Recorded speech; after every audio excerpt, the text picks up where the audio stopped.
मोकोमी time pass.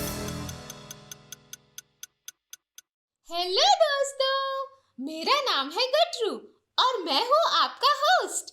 हम आज के एपिसोड में सुनेंगे मेरी दादी के नुस्खे, सीखेंगे विल पोज सोहा से और छोटू बड़ू को देखेंगे वोल्केनो के बारे में बात करते हुए। मैं आपसे एक बात पूछूं?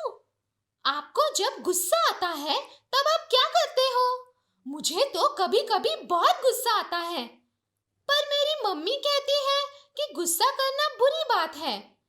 पर मैं गुस्सा अपनी मर्जी से थोड़ी नहीं होता हूँ, वो तो बस आ जाता है। क्या इसका हल बिट्टू और गज्जू के पास होगा?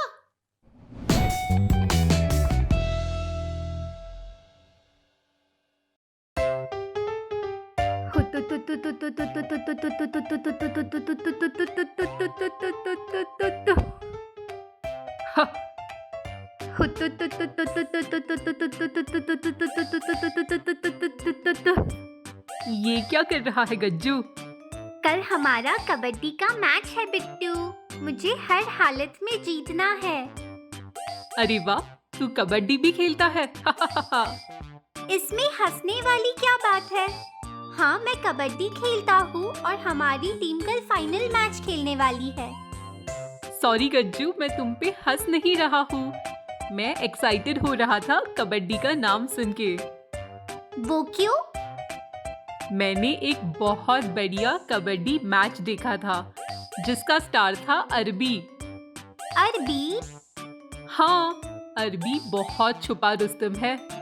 शायद ज्यादा लोग ये जानते नहीं कि अरबी ना सिर्फ ब्लड सर्कुलेशन को बूस्ट करता है, बल्कि उसमें बीटा कैरोटीन एंड ट्रिप्टोक्सैंथीन जैसे एंटीऑक्सीडेंट भी होते हैं जो हमारे विजन को काफी बूस्ट करते हैं। अरबी और विजन बूस्ट? हाँ, और ये हमारी इम्यूनिटी सिस्टम में भी काफी बड़ा रोल रखता है। बड़ा रोल? अरबी एक्टिंग भी करता है? अरे बाबा नहीं, अरबी में high level of vitamin C होता है जो वाइट ब्लड सेल्स क्रिएट करता है, जो फॉरेन पैथोजेंस और एजेंट्स से बॉडी को डिफेंड करता है। ठीक उसी तरह जैसे मैं कल अपने ओपोनेंट टीम से अपने आप को डिफेंड करने वाला हूँ।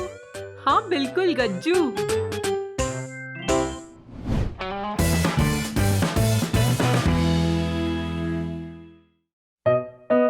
हाय बड़ू। हाय छोटू। बड़ू, आज बहुत हैवी लग रहा है। वो क्यों? क्योंकि मैं अभी 2 चोको लावा केक्स खा के आया हूँ। मेरे बिना खाएगा तो ऐसा ही होगा ना। वैसे छोटू, लावा से याद आया, तुझे पता है वर्ल्ड का सबसे छोटा वोल्केनो कौन सा है? नहीं पता। माउंट ताल वर्ल्ड का सबसे छोटा एक्टिव वोल्केनो है। ताल लेक, जो बस 50 kilometre south of Manila, Philippines में सिचुएटेड है, वो माउंट ताल का घर भी है। ओह हाँ बड़ू, मैंने ताल लेक के बारे में सुना है। वो बहुत ही खूबसूरत जगह है और किसी हेवन से कम नहीं। एकदम सही कहा छोटू। वैसे बड़ू, तुझे पता है वर्ल्ड का लार्जेस्ट वोल्केनो कौन सा है? नहीं पता, तू बता। माउना लोआ वर्ल्ड का सबसे बड़ा एक्टिव वोल्केनो है। माउना लोआ का समिट कुछ 56,000 फीट अबव बेस लेवल है। ये वोल्केनो हवाई आइलैंड का ऑलमोस्ट आधा हिस्सा कवर करता है। माउना लोआ एक मैसिव शील्ड वोल्केनो है जो काउंटलेस लावा फ्लोज की वजह से कंस्ट्रक्ट हुआ है। माउना लोआ तो सच में ही बहुत बड़ा है। हाँ बड़ू। वैसे छोटू, अगर कल तू मेरे लिए चोको लावा केक लेकर नहीं आया ना, तो मैं भी गुस्से में वोल्केनो के जैसे एक्सप्लोड हो जाऊंगा। मैं पक्का तुम्हारे लिए ले आऊंगा बड़ू। वोल्केनो की तरह मैं भी तभी शांत होता हूँ जब मैं इसे बाहर निकाल देता हूँ। पर गुस्सा बाहर निकालने पर कुछ लोग हर्ट भी तो होते हैं।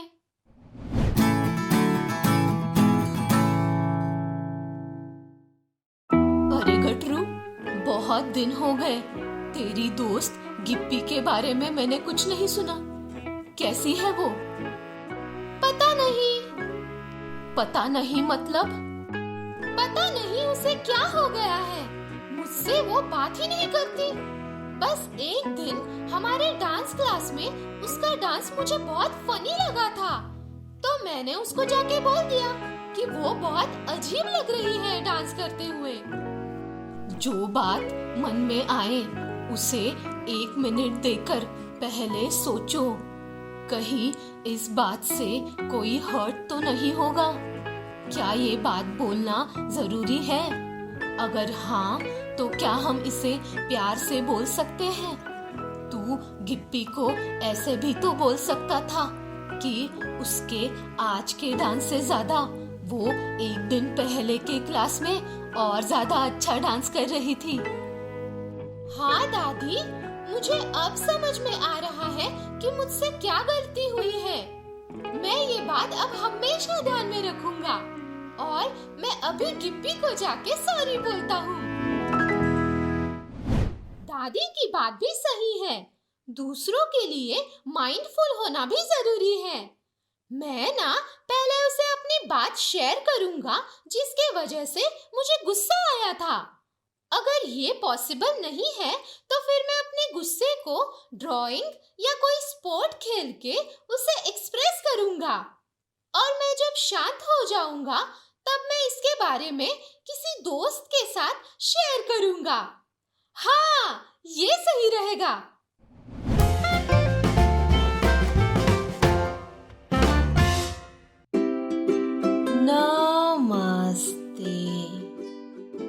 नमस्ते सोहा, कैसी हो आप? मैं तो बिल्कुल तैयार हूँ योगा का एक नया आसन सीखने। आज हम सीखेंगे चक्रासन। चक्रासन, जिसमें चक्र का मतलब है व्हील और इसीलिए इसे व्हील पोज भी कहते हैं। लेट जाएं, फिर अपने लोअर बॉडी को धीरे धीरे ऊपर उठाएं। हाँ, याद आया, ये तो हमने ब्रिज पोज में किया था। दोस्तों, आप ये पोज हमारे पहले के एपिसोड में देख सकते हैं। पहले सोहा जैसे कर रही है वो पोज में आ जाएं। फिर इसके बाद धीरे धीरे अपर बॉडी को भी ऊपर उठाएं। हाथ और पैर सीधे रखें। लो, बन गया ना व्हील जैसा शेप। मुझे तो उल्टा सी लग रहा है। शुरुआत में इसे करने में टाइम लग सकता है, पर प्रैक्टिस से कोई भी चीज इजीली पॉसिबल है। ऐसे 30 सेकेंड्स तक रुके। ये आसन हमारे लंग्स में सुधार लाता है, स्ट्रेस कम करके बैक को स्ट्रॉन्ग बनाता है और स्पाइन की इलास्टिसिटी भी बढ़ाता है। इसके साथ ही हमारे आईसाइट को शार्प करने में मदद करता है। देखा कितना फायदेमंद है? तो इसे रोज करना। धन्यवाद।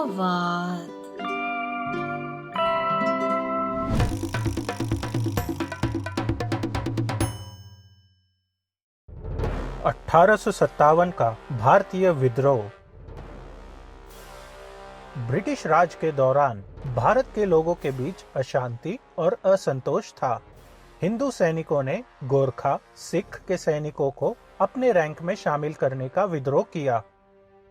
नई शुरू की गई एनफील्ड राइफल्स के कारतूसों पर जानवरों के तेल का उपयोग किया जाता था। राइफल को लोड करने के लिए सिपाहियों को कारतूस के सिरे को दांतों से काटना पड़ता था। यह सुअर या गाय की चर्बी से बना था और इस वजह से हिंदू और मुस्लिम सैनिकों की धार्मिक भावनाओं को ठेस पहुंच रही थी। 1857 में सेना की 3 रेजिमेंट ने एनफील्ड राइफल के कारतूस का उपयोग करने से मना कर दिया और ये मांग की कि बहादुर शाह जफर भारत के शासक और विद्रोही के प्रमुख के रूप में पदभार संभालें। इस विद्रोह के उत्तर में ब्रिटिश संसद ने एक अधिनियम पारित कर ईस्ट इंडिया कंपनी को समाप्त कर दिया। भारत को एक क्राउन कॉलोनी बनाकर ब्रिटिश संसद इस पर सीधे शासन करने लगी। अगले वर्ष महारानी विक्टोरिया द्वारा वॉइसरॉय की उपाधि भारत के गवर्नर जनरल के रूप में दी गई। उसने फूट डालो और राज करो की नीति पेश की, जिसने भारतीयों को उसके खिलाफ एकजुट हो विरोध करने से रोका। ये हिस्ट्री का किस्सा सुनकर तो लगता है कि गुस्सा हर वक्त गलत नहीं होता। गुस्सा हमें कोई इनजस्टिस हो तो उसके खिलाफ लड़ने में भी मदद करता है। अच्छा दोस्तों, मैं चला कुछ ड्राइंग करने। आप भी कोशिश करना अपने गुस्से को कोई क्रिएटिव चीज में निकालने को। Okay, bye bye bye.